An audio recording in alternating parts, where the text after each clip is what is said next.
Manajemen Pendidikan semester 8.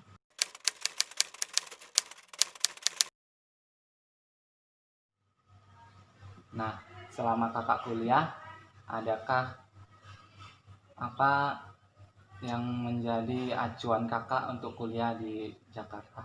Kuliah di Jakarta sebenarnya nggak ada acuan untuk pergi ke sana ya, karena nyoba aja kemarin di jalur undangan dan di jalur tes, dan alhamdulillah itu dapetnya di Jakarta gitu.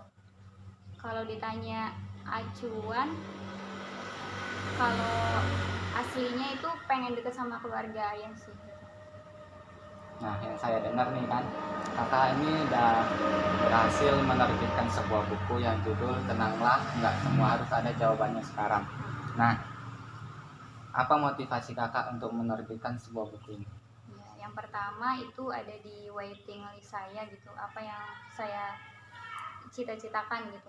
Pasti setiap individu tuh punya cita-cita yang beda-beda kan, dan itu semuanya pasti baik gitu, tergantung kita gimana yang mencapai itu gitu.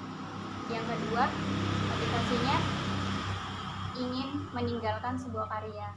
Meskipun kita itu nggak dikenal, seenggaknya karya kita itu bisa dibaca oleh orang-orang terdekat kita, seperti orang tua kita, saudara-saudara kita. Itu sih motivasinya.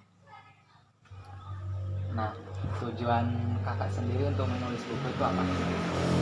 Kalau ditanya tujuan, pasti yang pertama itu untuk mengeksplor diri saya gitu ya. Karena beberapa waktu belakangan ini saya tuh membiasakan diri untuk membaca gitu, dan ketika kita membaca pasti kan ada yang kita dapatkan, dan rasanya sayang sekali gitu ketika kita dapat ilmu tapi nggak kita sebarkan. Jadi sedikit demi sedikit saya tuangkan dalam tulisan itu sih, dan alhamdulillah ada project ini dan saya ikutin, jadilah buku ini gitu. Ada kendala nggak selama kakak menulis buku? Kalau kendala menulis buku, sebenarnya kan project online ya, jadi semua yang ada dalam project ini dilakukan secara online gitu. Kendalanya mungkin karena apa ya, karena berjauhan gitu, ilmu yang kita dapatkan itu secara virtual, jadi nggak bisa langsung nanya paling gitu sama mentor kita gitu aja sih. Berarti bukunya terbit belum lama ya? Iya, belum lama.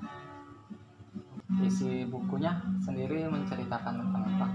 Kalau bukunya sendiri singkatnya itu kan di sini tentang tenanglah, nggak semua harus ada jawaban sekarang. Jadi tuh di buku ini tuh banyak karya teman-teman saya gitu yang dibuat gimana sih kita bisa memaknai waktu gitu. Ketika kita lelah, berhentilah sejenak gitu, mengambil jeda untuk menggapai cita-cita kita selanjutnya gitu. Jadi nggak semua itu harus kita dapatkan jawabannya sekarang gitu. Jadi setiap apa yang kita dapatkan itu pasti semuanya ada hikmahnya, dan nggak semua yang kita mau itu dapat kita dapatkan sekarang gitu. Itu sih intinya, tetap bersyukur, dijalanin aja gitu, karena semuanya itu pasti ada pembelajarannya. Terlepas dari apa tentang buku ini, selama kakak kuliah ada nggak masalah kakak apa tentang tugas atau apa gitu? Kalau kuliah mungkin masalahnya itu karena di semester awal sampai pertengahan itu kita biasa tuh anak kampus itu gencar-gencarnya ngikutin banyak organisasi gitu kan. Mungkin ada masalah di minutes waktu sih, tapi insya Allah itu bisa dikendalikan. Minutes waktu antara organisasi dan akademik gitu sih, dimana akademik itu bisa berjalan dengan baik dan kita tetap menjadi organisatoris gitu sih. Berarti isi buku ini bisa membuat motivasi kita ini semakin berkembang. Nah, ada niatan nggak kakak untuk memproduksi buku sendiri? Ini kan buku ramai-ramai, ada nggak?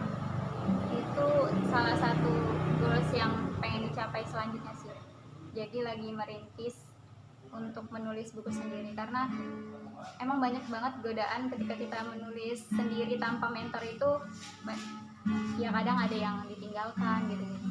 Jadi tetap pengen nulis buku sendiri. Nah, terakhir nih kak, pesan untuk generasi muda sekarang?